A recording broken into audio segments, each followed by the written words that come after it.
Old version. tptaka.fandom.com 3.2 Udumbarikasi Hanada Sutta, 25.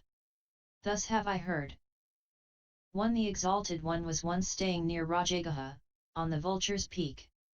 Now at that time there was sojourning in Queen Udumbarika's park assigned to the wanderers the wanderer Nigrodha one together with a great company of wanderers, even 3,000.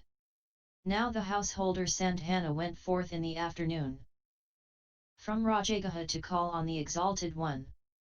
Then it occurred to him, it is not timely to call just now on the Exalted One, he will be in retirement.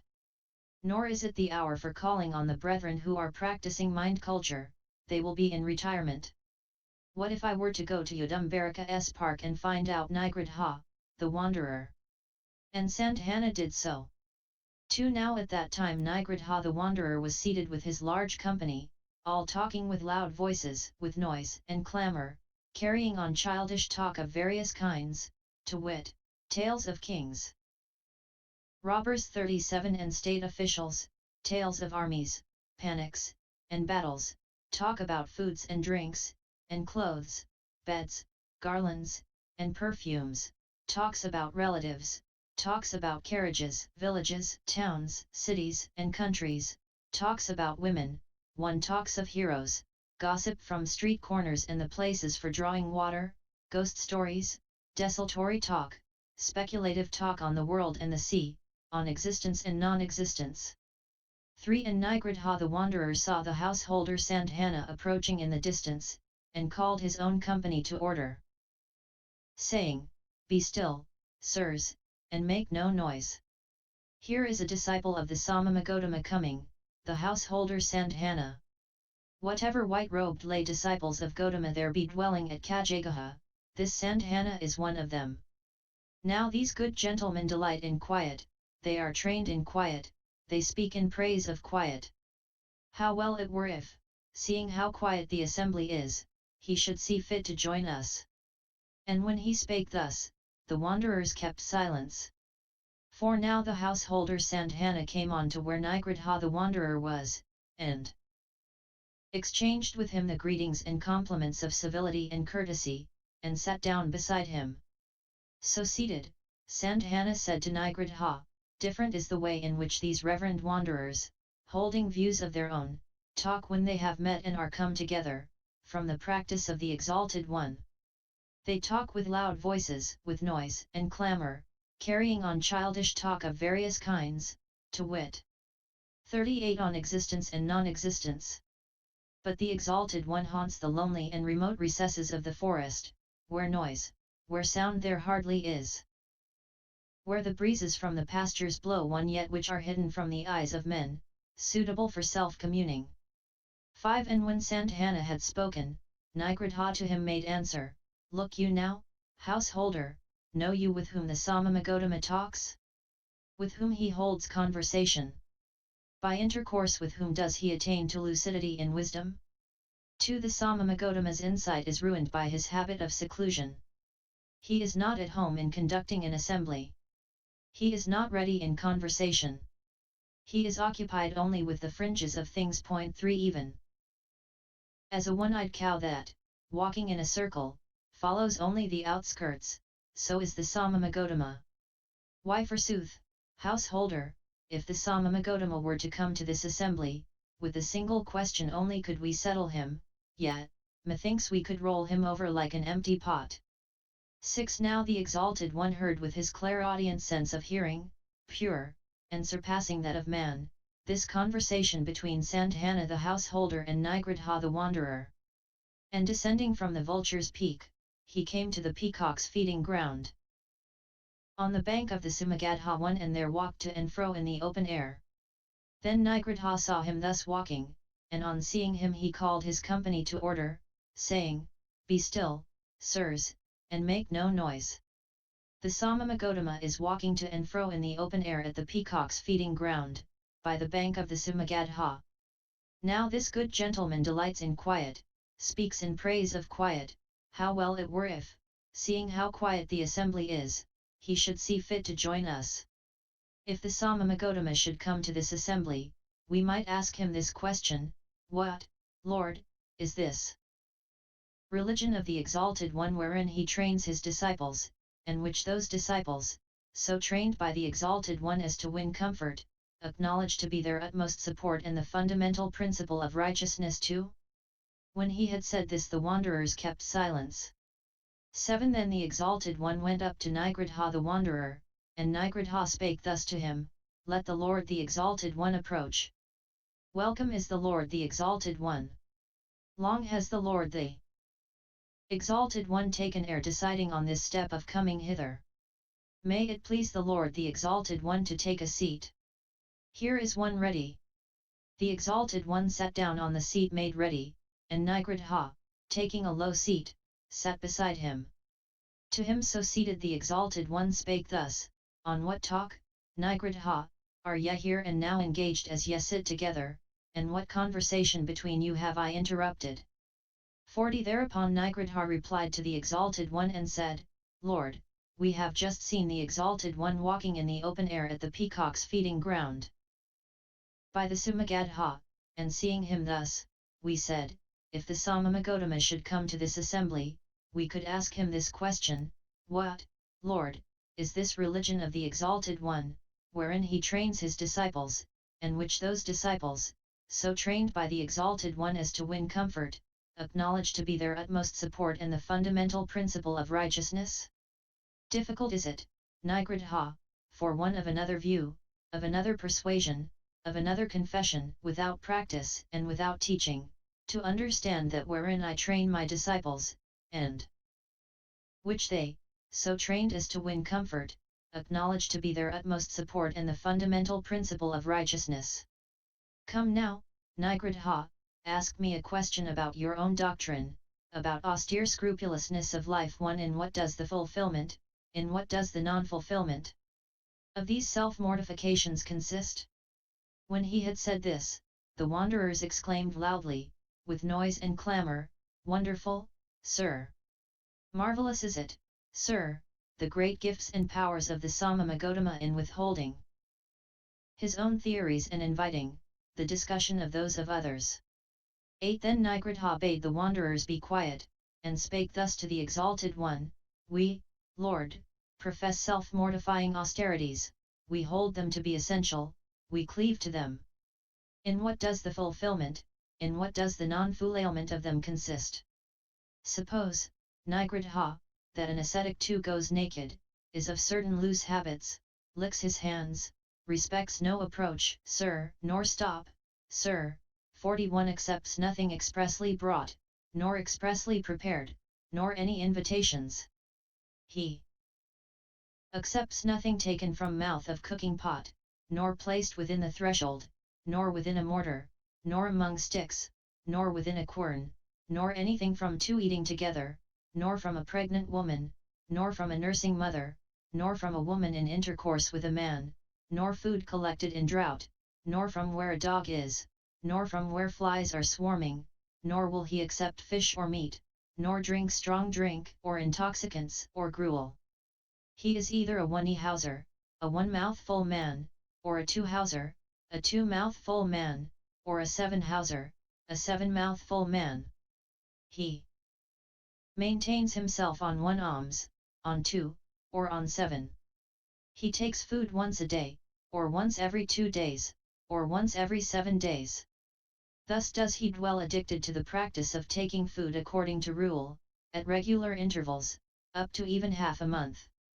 He feeds either on pot herbs, or wild rice, or nivera seeds, or leather parings, or on hata, or on the powder in rice rusks, on rice scum, on flour of oil seeds, on grasses, on cow dung, on fruits and roots from the woods.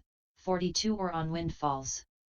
He wears coarse hempen cloth, coarse mixture cloth, discarded corpse cloths, discarded rags, or tirita bark cloth, or again, he wears antelope hide, or strips of the same netted, or kusa fiber, or bark garments, or shale cloth, or a human hair blanket, or a horse hair blanket, or an owl's feather garment. He is a hair and beard plucker, addicted to the practice of plucking out both, a stander up, a croucher on heels, addicted to exerting himself, to move forward, when thus squatting, a bed of thorns man, putting iron spikes or thorns on his couch, he uses a plank bed, sleeps on the ground, sleeps only on one side, is a dust and dirt wearer in an open air. Man, a where-you-will sitter, a filth-eater, addicted to the practice of eating such, a non-drinker. Addicted to the practice of never drinking, cold water, an evening for third-time man. What think you, Nigrodha? If these things be so, is the austerity of self-mortification carried out, or is it not? Truly, Lord, if these things be so, the austerity of self-mortification is carried out, and not the contrary. Now I, Nigrodha, affirm that austerity by self-mortification, thus carried out, involves blemish 1 in several ways. 9. In what way, Lord, do you affirm that blemish is involved? In case, Nigrodha, when an ascetic undertakes a course of austerity, he, through that course, becomes self-complacent, his aim is satisfied. Point 2. Now this, Nigrodha, becomes a blemish in the ascetic. 43. And then again, Nigrodha, when an ascetic undertakes a course of austerity, he, through that undertaking, exalts himself and despises others. This, too, becomes a blemish in the ascetic. And again, Nigrodha, when an ascetic undertakes a course of austerity, he, through that undertaking, becomes inebriated and infatuated, and grows careless. This, too, becomes a blemish in the ascetic. 10. And again, Nigrodha, when an ascetic undertakes a course of austerity, it procures for him gifts, attention, and fame. Thereby he becomes complacent and his aim is satisfied. This, too, becomes a blemish in the ascetic. And again, Nigrodha, by the winning of gifts, attentions, and fame, the ascetic exalts himself and despises others. This, too, becomes a blemish in the ascetic. And again, Nigrodha, by the winning of gifts, attentions, and fame, he becomes inebriated and infatuated, and grows careless. This, too, becomes a blemish in the ascetic. And again, Nigrodha, when an ascetic undertakes a course of austerity, he comes to make a distinction 3 in foods, saying, this suits me, this doesn't suit me.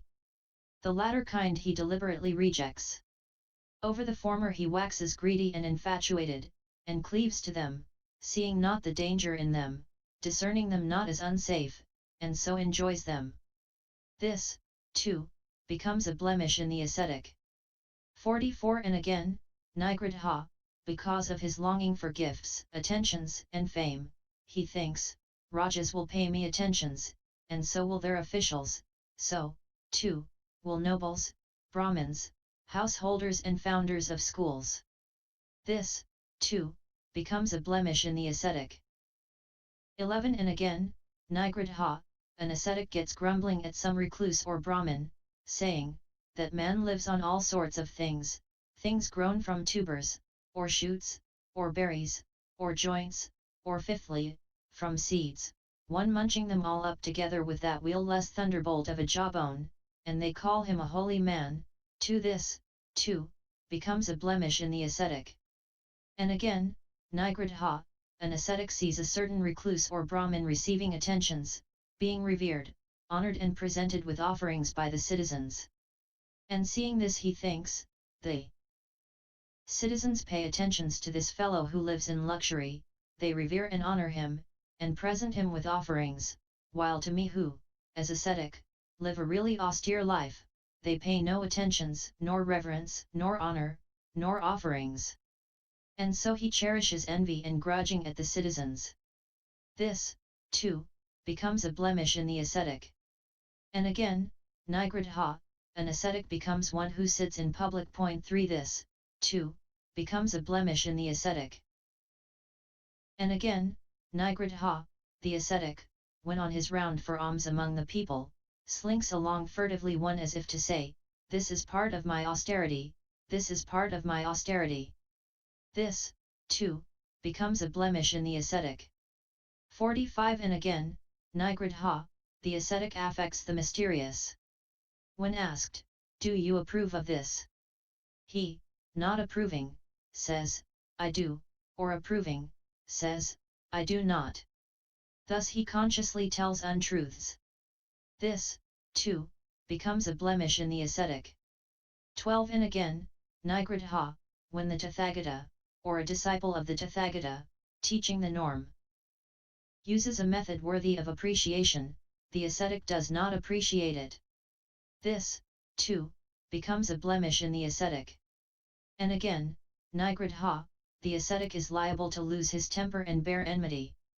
This, too, becomes a blemish in the ascetic. And again, Nigrodha, the ascetic is liable to be hypocritical and deceitful, as well as envious and grudging. He becomes cunning and crafty, hard-hearted and vain. He entertains evil wishes and becomes captive to them. He entertains false opinions, becomes possessed of metempirical dogma. 2. Misinterprets his experience. 3 Is avaricious and adverse from renunciation. This, too, becomes a blemish in the ascetic. What think you of this, Nigrodha? Are these things blemishes in the austerities of self-mortification, or are they not? Verily, Lord, these things are blemishes in the austerities of self-mortification. It is possible, Lord, that an ascetic may be possessed even of all these blemishes, much more by one or other of them. 13 Now take the opposite case, Nigrodha, an ascetic undertakes a course of austerity. Through that course he does not become self-complacent, nor are his aims fulfilled. 46. This being so, he is to that degree purified. And again, Nigrodha, he does not exalt himself nor despise others. 1 He does not become inebriated and infatuated and careless. He is not made self-complacent and disdainful by gifts, attentions, and fame, nor does he thereby exalt himself and despise others, nor does he thereby become inebriated, infatuated and careless. He does not make a distinction between foods, saying, "This suits me, this doesn't suit me," deliberately rejecting the latter, and waxing greedy and infatuated over the former, cleaving to them and enjoying them without seeing the danger in them, or discerning that they are unsafe. He does not think, out of his longing for gifts, attentions, and fame, Rajas will pay me attentions, and so will their officials, so, too, will nobles, Brahmins, householders and founders of schools. 14 And again, he does not grumble at some recluse or Brahmin, saying 47 that man lives on all sorts of things, things for instance grown from tubers, or shoots, or berries, or joints, or fifthly, from seeds, munching them all up with that wheel-less thunderbolt of a jawbone, and they call him a holy man. When he sees a certain recluse or Brahmin receiving attention, being revered, honored, and presented with offerings by the citizens, he does not think, "The citizens pay attention to this fellow who lives on all sorts, they revere and honor him and present him with offerings, while to me, who, as ascetic, live a really austere life, they pay no attentions, nor reverence, nor honor, nor offerings." And thus he does not cherish envy and grudging at the citizens. He does not sit in public, nor slink about among the citizens as if to say, "This is part of my austerity, this is part of my austerity." He does not affect the mysterious, nor say when asked if he approves of this, "I do approve," when he does not, or, "I do not approve," when he does. Herein he avoids telling deliberate untruths.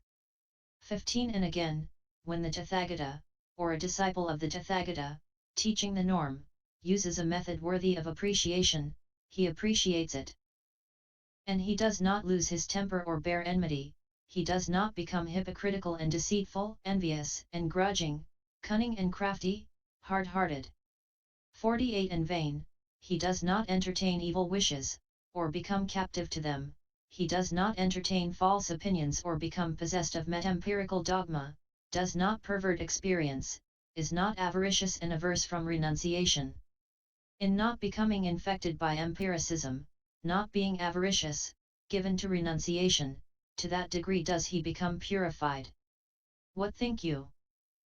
Nigrodha? That being so, does the austerity by these things become genuinely pure, or not? Verily, Lord, the austerity of these things becomes genuinely pure, and not impure, it wins topmost rank, it reaches the pith one.